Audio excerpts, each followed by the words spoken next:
What's up, guys? It's Humphrey here. So this week there was a particular cryptocurrency token that went from 1 cent per token all the way to $4.42 and then all the way to $28.61 per token in the matter of a few hours. And then it all came just crashing down. It actually fell down to 0.007 cents in the matter just of a few minutes, or a loss or decrease of 99.99999%.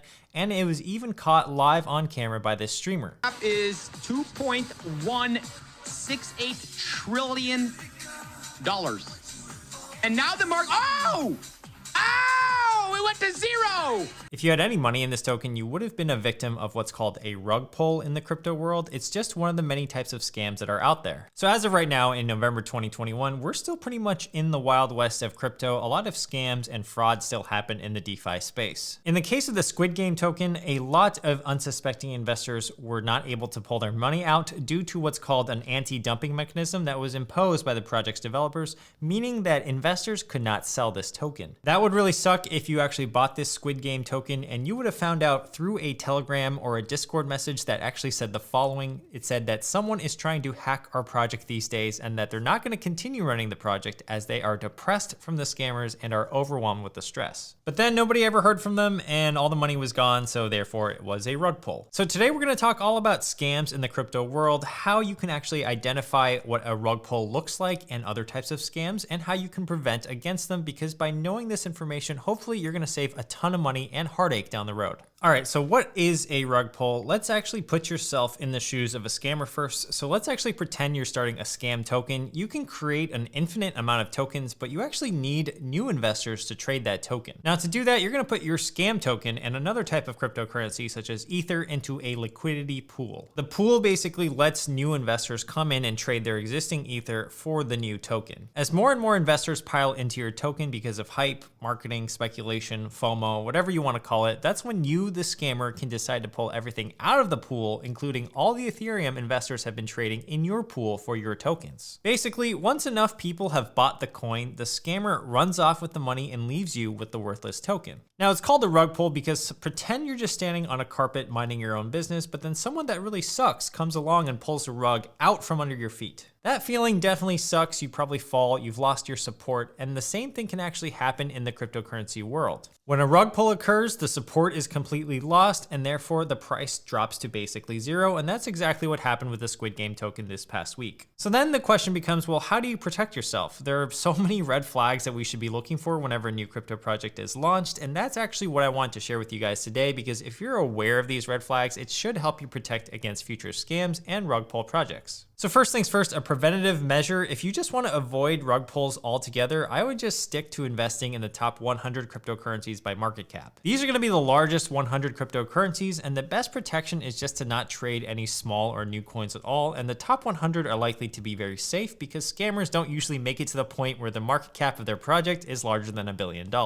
The scam would have to be super elaborate for them to actually get to $1 billion of market cap, and most of the times these scams are just kind of preying on the unsophisticated investor who wants to get rich really quickly, and the scam is usually in the amount of the low millions. In the case of the Squid Game token, Gizmodo estimated that the investor losses reached around $3.3 million. So that's the preventative measure, just don't trade them at all. But what are some signals that a rug pull could happen, and what should you look for if you are interested in investing in a new coin? The first red flag you really want to check for has to do with liquidity. You want to check if the liquidity is locked for that new token. Earlier I said that one of the main ways a rug pull occurs is if the scammer decides to pull everything out of the liquidity pool. Well, a sign of a good project is that the liquidity is locked away with a third party that is trusted. This actually ensures that the developer can't pull out any of that liquidity at any given time. It's also a positive signal because the developer is basically locked into that project for the long haul, so a locked pool helps safeguard investor assets. A good amount of time for the liquidity lockup is usually in the months or the years, so that you know that the liquidity won't be removed anytime soon.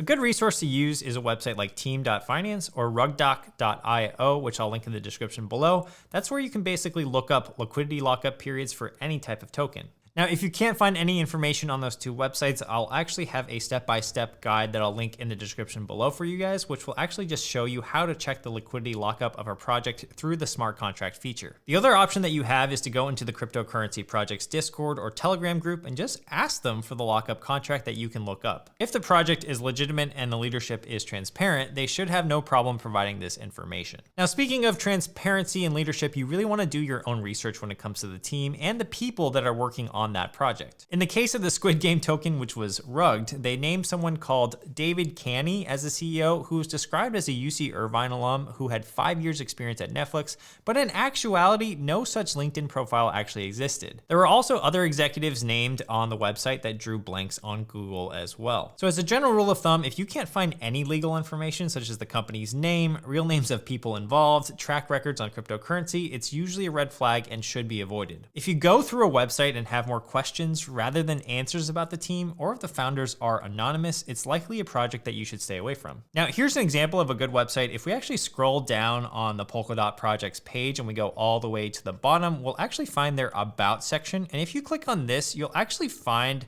who's building Polkadot. And it says right here, these are the three founders, Robert Habermeister, Dr. Gavin Wood, and Peter Saban.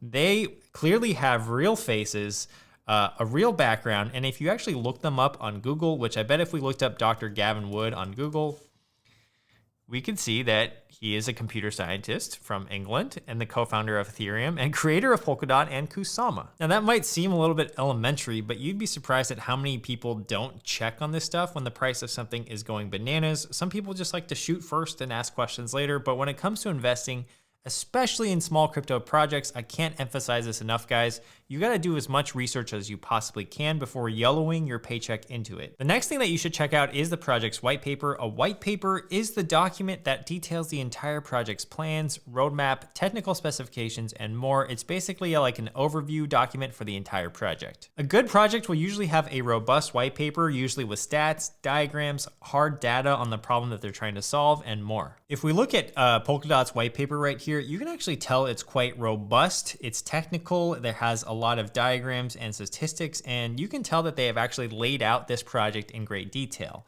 Now, if the white paper is less than 20 pages, has poor grammar, or is just trying to promote the coin without any real world use cases, it's probably not a solid project. If it looks like it was drawn up in 20 minutes, that's probably not a good sign of a good project. As these scams become more and more elaborate, the scammers will probably try to take more time in trying to disguise the optics of their scam projects, so it's always important to check all of these red flags before investing, because maybe they might have a really good white paper, but the rest of the red flags are going to be set off, so you can't just judge a project based on one factor.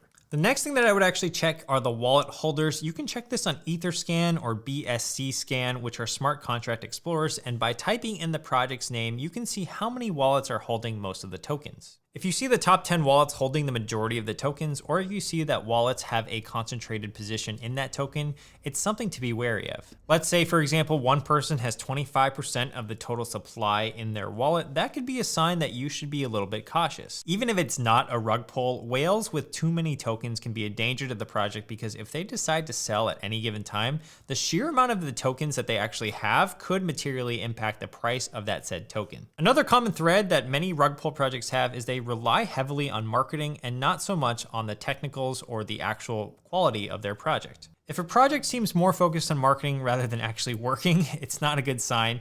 In the case of the Squid Games token Twitter, if you just read their tweet timeline, you can actually see that most of the tweets are highly focused on marketing, constantly talking about market cap, the dollar amounts are a constant attention grabber, and they're thriving on attention and the fear of missing out. And another thing, if you check out their community and if you look in their Telegram and Discord group and everyone is just talking about the price of the project or how much everyone's gonna make if they all just hold or buy more, that's not usually a good sign either. It shows that most of the community is rather short-sighted. Now, marketing can also come in the form of influencer marketing as well. Even if you see someone that you might trust a lot, like The Rock, for example, and he's promoting a cryptocurrency, you should be a little bit cautious here, because he might have just been paid to tweet that or, post whatever that social media post is, but he might have not had any connection to that actual project. With the Squid Game token, it's garnered so much attention that even popular media outlets like CNBC started to cover the story, possibly feeding into the frenzy and the FOMO craze. I'm sure a lot of people just didn't do any research, just saw a headline on CNBC and went ahead and bought the token. You guys should know that most news outlets are pretty biased. They try to get the story as quick as they can, and they often don't do due diligence. So basically, you can't really trust the media. You gotta really trust your own research. All right, I also wanna share with you guys an excellent resource to arm yourself with before investing in any new cryptocurrency, and that is TokenSniffer.com. This is a really good resource. It basically lists the latest scam and hack coins, as well as gives you ratings on different types of other coins to ensure that you have the best information possible before trading. One of the ways that scammers can get up their projects so quickly is that they'll just copy and paste the source code from a legitimate project and then insert their malicious code into them. Now, this website will automatically compare the code of new projects to what exists in their database and also performs a checklist of each project to make sure they're following the best practices. If there are flags, they will flag it and put it on different lists. Now, I personally like this list right here, which is the latest scam and hacks list. It just tells you what is a scam and what is a hack based on all of the requirements it meets or doesn't meet. I'm gonna also leave a link for this in the description right below. So, all right, guys, thanks for watching, and I hope that these tips keep you safe out there and save you money. I'll see you guys in the next video.